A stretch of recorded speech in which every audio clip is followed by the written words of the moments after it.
Riding on your parents' coattails at work, and now you're just a slacker, right? No kids either. Why don't you just let go of my child? How on earth did someone like you manage to get married? What kind of dirty tricks did you use? My mother-in-law and sister-in-law never took a liking to me. They always threw snide remarks my way and spread lies about me without any truth. It was truly exhausting.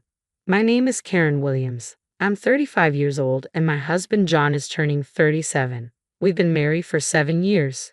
Ever since my father passed away 6 years ago, we moved to a new home and have been living there with my mother, the three of us together.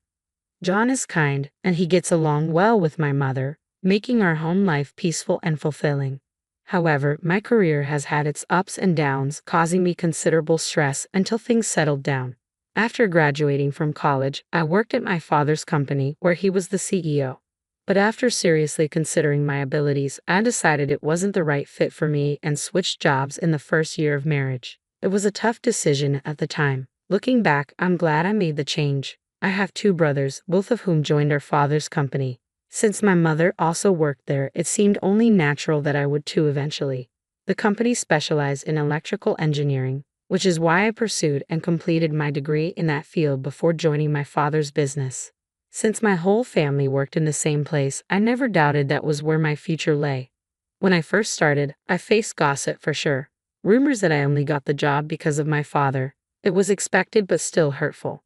Once my colleagues knew I was the CEO's daughter, there was a palpable distance and I felt excluded. No matter how hard I worked, it was always seen as riding on my parents' coattails, which was frustrating. My brothers faced the same talk but proved themselves through their abilities, so I was determined not to be left behind. I worked hard to prove them all wrong and gradually climbed the ladder of success. My boss, who evaluates our work performance, didn't go easy on me, even though I am the CEO's daughter. It seemed to me he was actually stricter with me than with the average person. This meant that my promotion was purely due to my efforts, and it felt great to be recognized.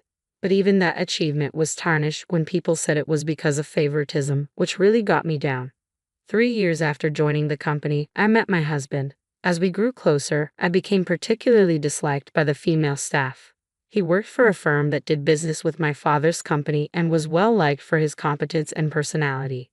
His substantial income also made him quite a catch in the eyes of many women. I had met my husband before we saw each other at work. I used to see him often at the bookstore and the library I frequently visit. Since we bumped into each other so much, we got to the point where we'd occasionally chat. We were both surprised when we ended up meeting at work. Our shared love of reading quickly led to a relationship, but this sparked jealousy among my coworkers, leading to gossip. During our relationship, I met my husband's family, but my mother-in-law and sister-in-law disliked me. They often make snide remarks when my husband and father-in-law weren't around.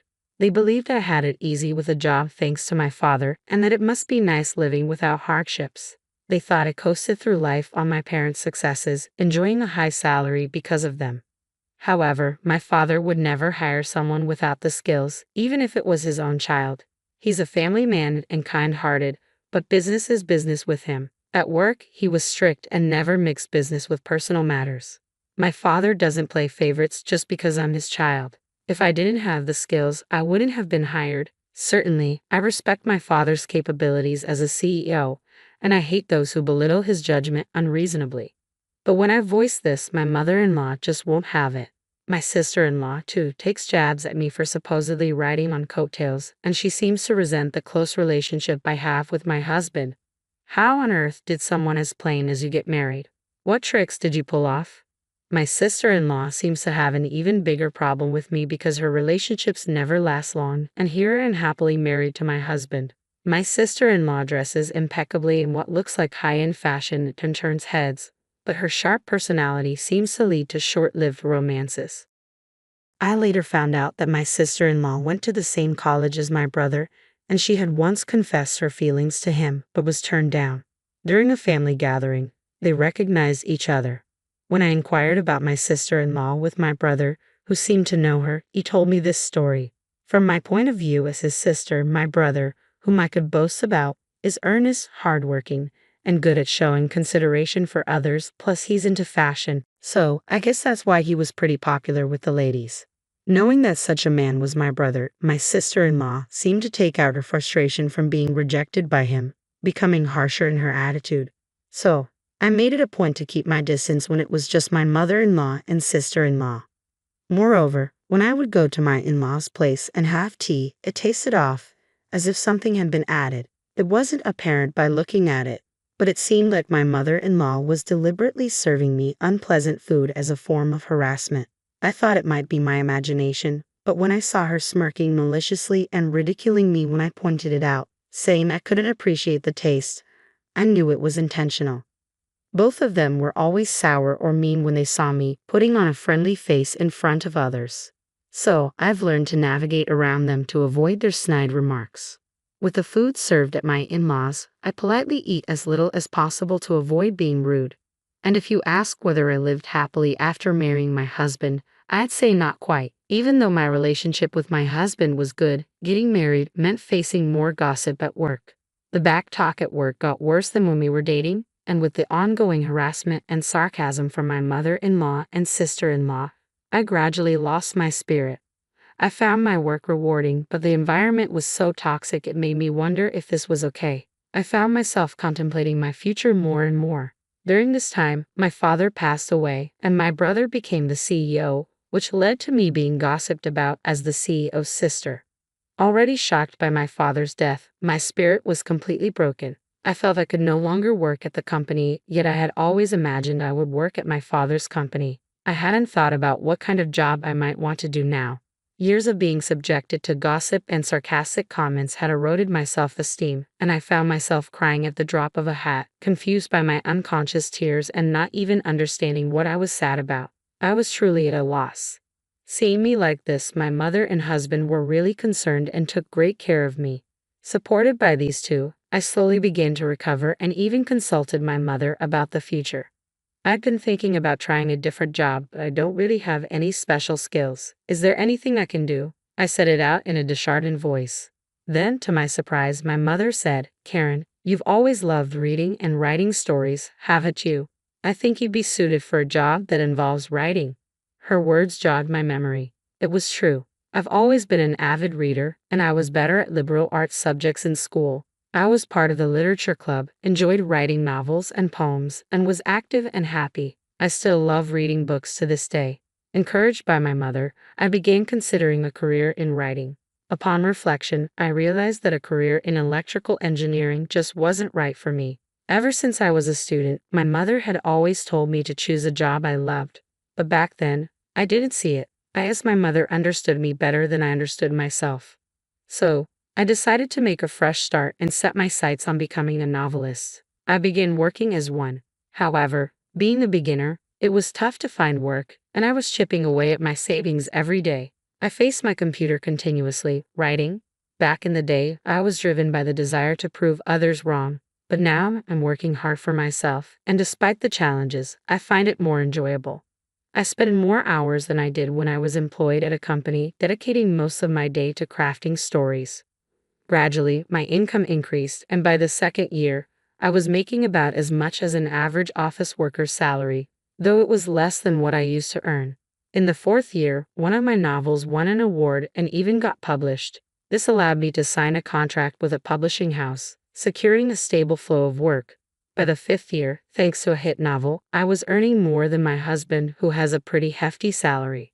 From then on, my work was getting adapted into comics and dramas, keeping me busy but ensuring a steady income. It's been tough getting here, but working as a novelist, I feel that my previous jobs weren't a good fit for me. But as much as being a novelist suits me, I wouldn't have gotten this far on my own. I owe a lot to the support of my mother and husband. As for my mother-in-law and sister-in-law, when they heard I became a novelist, they just assumed I wouldn't make it and started making snide remarks, suggesting I was leeching off my husband. After my father-in-law passed, their comments seemed to get even worse. Since I write almost at home, they've taken to calling me a nerd. And because our home is in a high-rise luxury condo, their jealousy makes their remarks even nastier. You're just lazing around at home, living off your husband's earnings, aren't you? Must be nice. Life's easy when you don't have to work for it.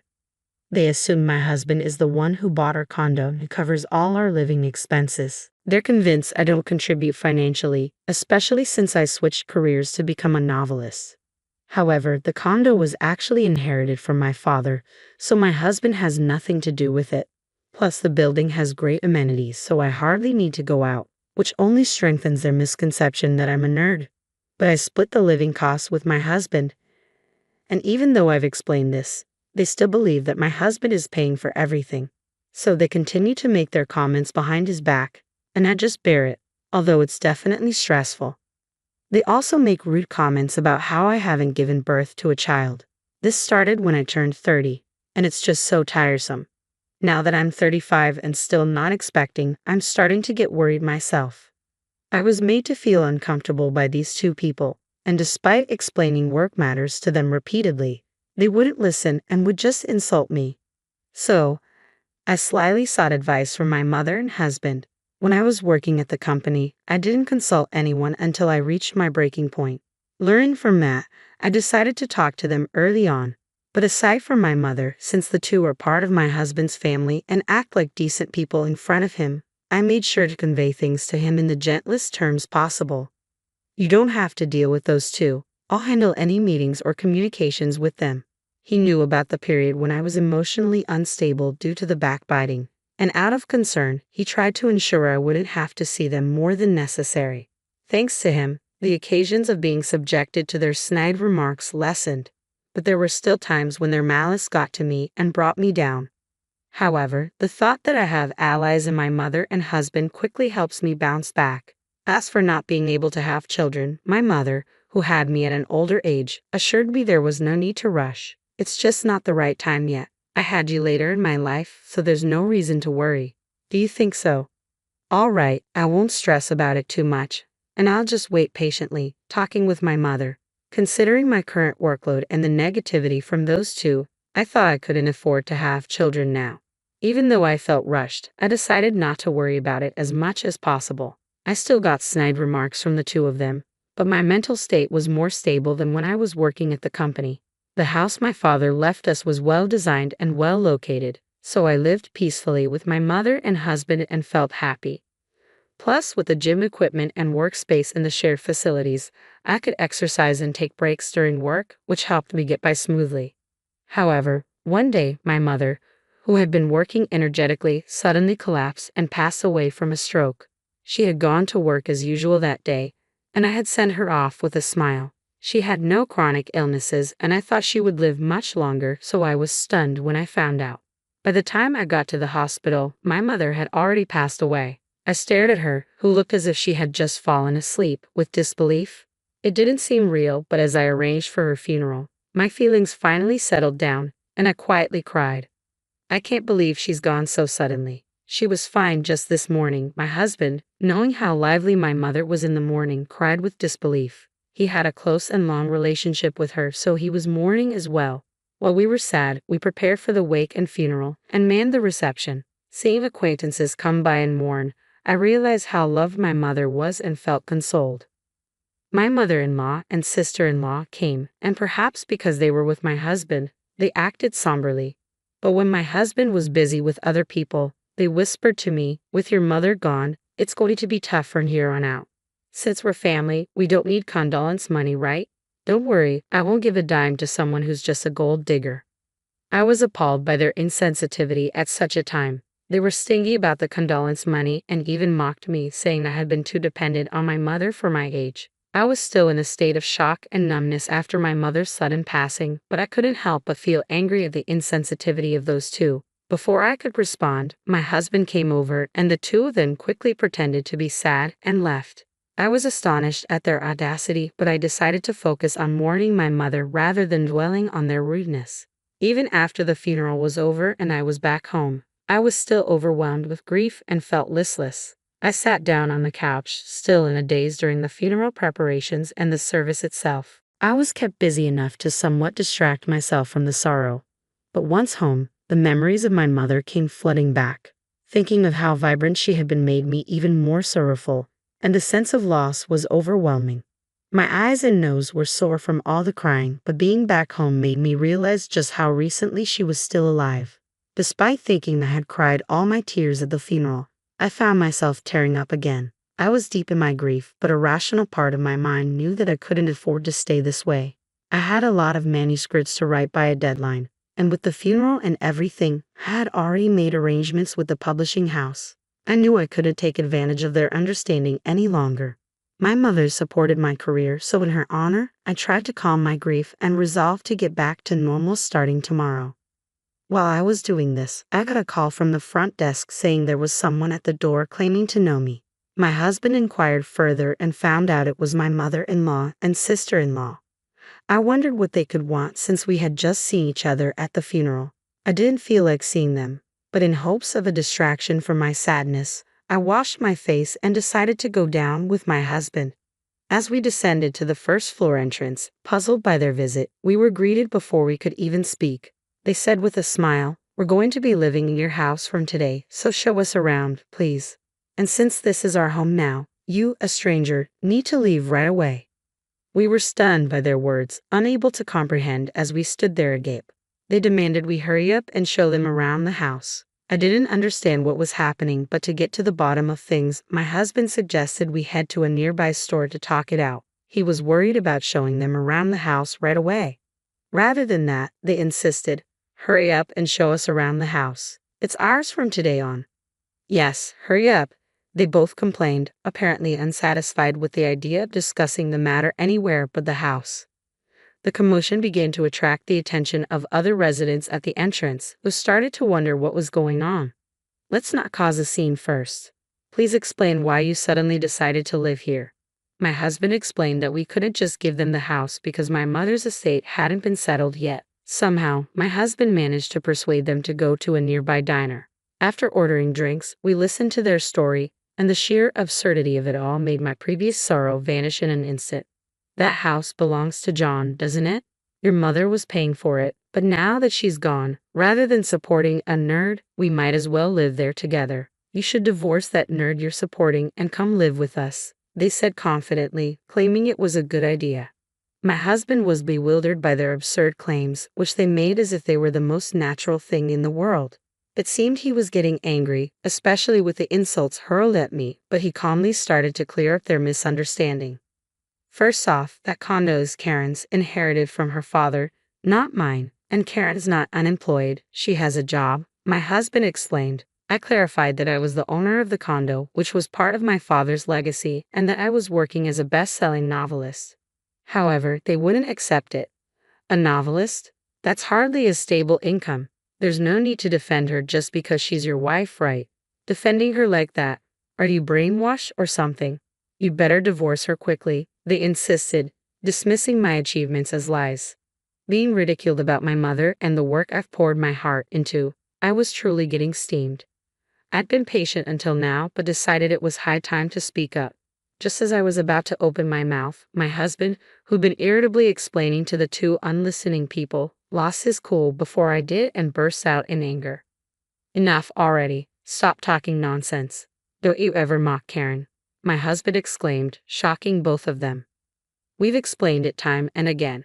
How many times do I need to say it for you to get it? Karen isn't half-heartedly pursuing her writing career," my husband continued.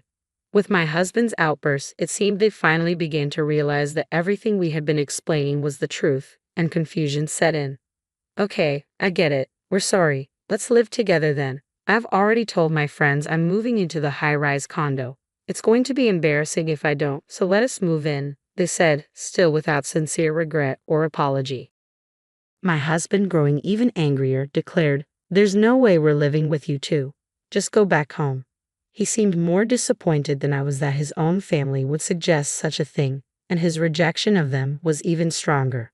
Panicked by his words, they began pleading with my husband to let them stay. "We're in a bind here. We've already sold our family home and have nowhere to live." It turned out they had sold their house without telling us, assuming they could move into ours. They were already arranging to move and hadn't even looked for another place, making wild claims out of desperation. "So it's okay for you if your family is left high and dry. Just let us stay with you." "I quit my job thinking I was going to live in the condo," my sister-in-law exclaimed. Their faces turned pale as they desperately implored my husband to let them stay in our house. It seems my sister-in-law had quit her job, fully intent on leeching off my husband herself, despite constantly mocking me for being a nerd. It was just plain rude, family or not, to show up unannounced like that. From the barrage of complaints to my husband, it was obvious they pegged me as the villain, imagining themselves as the heroes saving my husband from me. They thought it'd be a great idea to show up out of the blue, convince my husband to kick me out, and then move in together, assuming he'd be thrilled about it. We'll take care of everything at home, so it's all good, right? We'd like to get a little something for doing the chores, if that's okay. They had the nerve to ask for an allowance, claiming they'd do the housework. I was utterly taken aback by their shameless attitude. I was angry at them, sure, but more than that, I began to think getting mad at them was just a waste of energy. My husband started getting even angrier with their audacious behavior. If you're going to sell the family home, why wouldn't you say a word to me about it? It's your doing, so if there's no house, that's not my problem, my husband flat out refused. When they realized they couldn't persuade him, they had the gall to ask me to do it. Hey Karen, could you please talk John into letting us stay? We won't tell you to leave, and it's fine if you live with us if things stay as they are. We're out of options. Please convince him, they pleaded. After all the ridicule toward me, what arrogance they had. It's my house and my name, yet they act so high and mighty. I've always detested the idea. But if I ever lived with them, I'd surely be tormented. Before I could sarcastically refuse, my husband burst out again, exploding with anger. Enough is enough. After all the crap you've given Karen, you've got some nerve. Just stop asking for a share of the home sale money and go back where you came from. I don't even want to see you two anymore, he declared, disowning them outright. Despite their persistent attempts to cling to my husband, we ignored them, settled the bill, and promptly left the restaurant. They still shamelessly showed up at our upscale condo from time to time, unrepentant. After I explained the situation to the building manager, they warned those two that if they kept making a racket, the cops would be called and sent them away. But they still lurked around the front door, badgering my husband to let them move in or to give them financial help. When my husband finally got fed up and threatened to call the police, they stopped coming around. Looks like he was serious about cutting ties. He even went through with the legal steps to disarm them. But then they started sending our phones plenty of messages, emails begging to live with us and asking for money. The constant harassment got so bad that I immediately blocked their numbers. Turns out their family home was too old and inconveniently located to sell for much, and they were counting on my husband without any savings of their own. So they ended up selling what they could and moved into a cheap, rundown apartment. Finding a job was tough, so they're scraping by with multiple part-time gigs, living a busy life. As for me, well, the good news of a pregnancy came through once the relentless messages stopped. I had been worried about not being able to have kids, so this was real joy. With this happy news of pregnancy, I finally felt a glimmer of hope after a long time. I'm determined to be the kind of mother my child can always feel safe with, just like my mother. And while looking forward to the arrival of my baby, I continue to dedicate myself to my work.